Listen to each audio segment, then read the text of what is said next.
etorri Zutunit podcast saio berezi honetara, 22 urteko gaztea zara, Asparrena Araiakoa, Arabarra, mugimendu feministako kidea eta baita Ernaiko kidea, ezta? Lehenik eta behin, nola deskribatuko zenuke zure burua hitz gutxirekin? Gazte alai bat bezala definituko nuke. Militantea zera hainbat esparrutan, aipatu dugu, nola hasi zinen militatzen? Hasi nintzen ikasle mugimenduan, gora ikasleen borrokan eta gerora ikaman, eta gero, herri mugimenduan, izan gazte asamladan edo ernain, eta mugimendu feministan. Familian, lagunen artean edota ingurukoen artean baduzu konpromisoa normalean haiengandik jasotzen dugu, zure kasuan baduzu referenterik? Orokorrean herrian nagusiagoak diren militante batzuk ere erreferenteak dira, baina esango nuke erreferente nagusiena etxean dudala, nire ama litzatekeena, eta agian hortik ere atorki tapurtxo bat borrokarako grin hori edo militatzeko gogo horiek. Gaztea zara oraindik, baina nolako oroitzapenak dituzu hastapen horietatik, militatzen hasi zinen horretatik? Orokorrean, oroitzapen oso politak, batzutan ere nekea edo estresa, baina orokorrean oso positiboak, pilo bat jende ezagutu dudalako eta pilo bat ikasi dudalako, niretzat militantzia badelako eskola bat ikasteko eta, izaera bera ere osatzeko. Militantziak aukera ematen digu esparru askotan esperientzia desberdin asko eta asko bizitzeko, onak, txarrak, denetarik. Zure kasuan, esperientzia horietatik irakaspen baliotsurik eramaten duzu? Orokorrean herrian militatu izan dudan urte guztietan niretzat irakaspen bat izan dira. Nirekin espazioa konpartitu duten guztien gandik ikasi dudalako, eta ere bai espero dut eurentzat ere irakaspen laguntza bat izan. Zure kasuan gainera ere bai, saltoa eman zenuen zerrendetan joatekoa, eta iaz, 2024an Arabako zerrendetan joan zinen. Zerk bultzatuta eman zenuen pauso hori?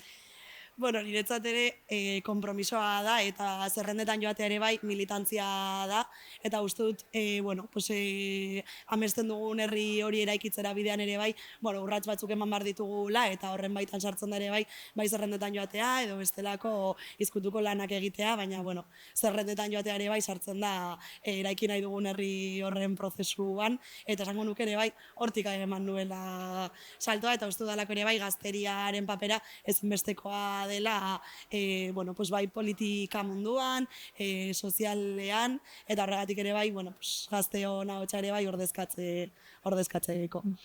Aipatu dugu lehenago militantzian, esperientzia on eta txarrasko bizitzeko aukera ematen digula militantziak, eta zure kasuan parte txar hori ere bai ezagutzeko aukera izan duzu, gaztetatik zerrendetan joan zinenean, hainbat eraso jaso zen dituelako sare sozialetan. Horrek agerian utzi du, ezta, oraindik asko dugula lan handia egiteko, jakin nahi dutzuk nola bizi izan zenuen egoera hori?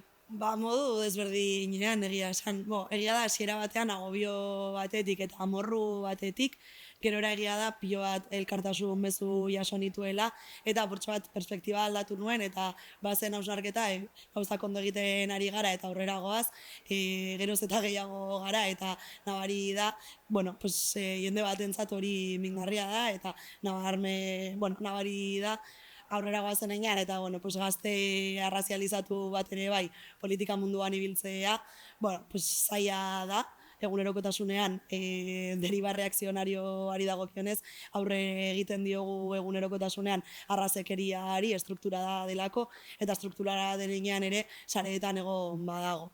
Baina, gero elkartasun mezuekin, buelta ematen jakin nuen. Gainera horri gaitu behar zaio emakume izatearena, eta hildo horretan mugimendu feministak lan handia egiten du, ari da, eta Euskal Herrian bereziki, eta Euskal Herria bildun garrantzia handia dauka horrek. Zu mugimendu feministako kidea izan da, nola ikusten duzu egun hori? Ni herri txiki batetik nator, eta egia da mugimendu feminista ere badela, talde txiki bat, mugimendu feministan ere bai askotan zaila izaten da ere oreko bat egitea, delako konstantemente dinamika batean sartuak, erasoei erantzuten, baina gero ere bai, beste milaka kontu aldatzeko, feminismoa transbertsala izateko gure egunerokotasunean, eta horrekin ere bai, uste dut mugimendu feministak eta feminismoak ardazten duela nire bizitza, nire militantzia, eta guzti hori. Ezberdintasunik aldago militante gizenezkoa, ala emakumezkoa izatearen artean?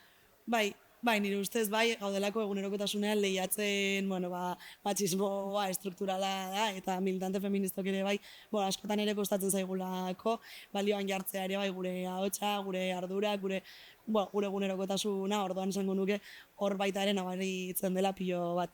Zerrendetan ere bai, nabarmena horregin zutela rankin bat emakumezkoekin zerrendetan, eta bidez hori diretzat adibide argia da ere. Ernaiko kidea ere bai bazerala aipatu dugu, eta gazteen papera funtsezkoa da gure gizartean, geroz eta gehiago uste duzu beharrezko aitortza ematen zaiola horri? Beharrezko aitortza ez dakit oso ondo esaten bai edo ez, baina bai uste dut ezinbestekoa dela gazteria politizatu bat eta gazteriaren nahi eta beharrei erantzutea, eta uste dut ere bai kongresua eta baita hauteskundeak argi utzi dut ere, datozen belaunaldiak eta gure belaunaldiak ere bere espazio auki behar duela politika gintzan, gu garelako etorkizuna eta guk bizi ditugulako egun ardazten ditugulako aldatu nahi ditugun guztiak ardazten ditugulako eta bizi ditugulako gure azal propioan.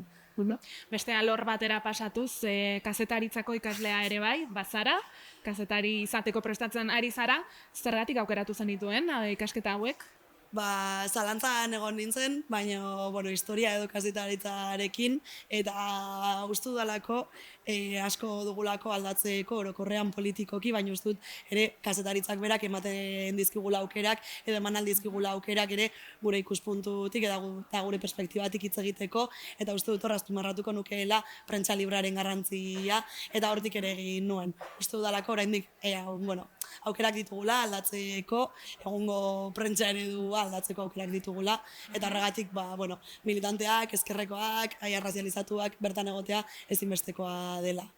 Gaur egun zoritxarrez kazetaritza nahiko laidoztatuta, nahiko denostatuta dago, baina militantzian edota politika mailan ekarpen handia egin dezakela uste duzu eta ze zentzutan? Bai, nire ustez ere norabidetzen ere bai mezuak, bidaltzen ditugu mezuak, kazetariok gure egunerokotasunean mezuak ari gara helarazten gizarteari, eta uste dut dela ze tono eta nola esaten ditugun gauzak nondik, eta uste dut balore batzuk izan bar ditugula, eta balore horien baitan jardun behar dugula politikoki eta kazetari bezala arlo profesionalean.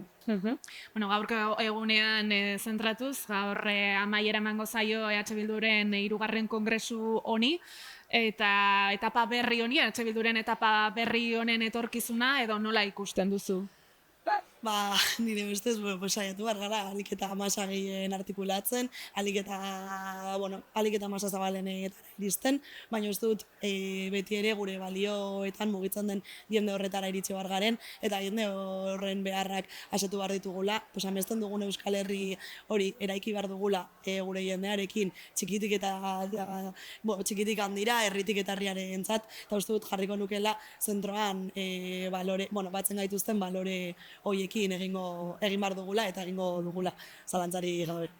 San bezala azkeneko eguna da, aitxire emango zaio kongresu honi, eta ongi pasatzeko tartea ere bai izango duzu ziurrenik nolako plana daukazu?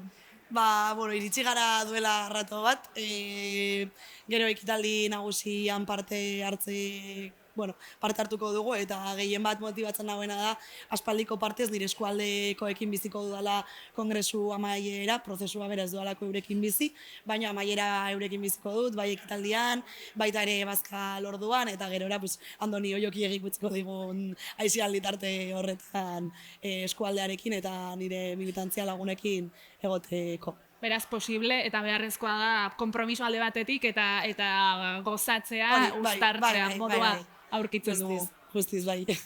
Bueno, vale, maier emanen diogu honi, baina amaitu aurretik galdera bat egin beharko dizut, gure elkarrizketatu guztiei egiten dieguna, eta bada Euskal Herriko armarria duen pegatina emanen dizut, eta galdera da nori emanen zeniokezuk kotxean jardezan.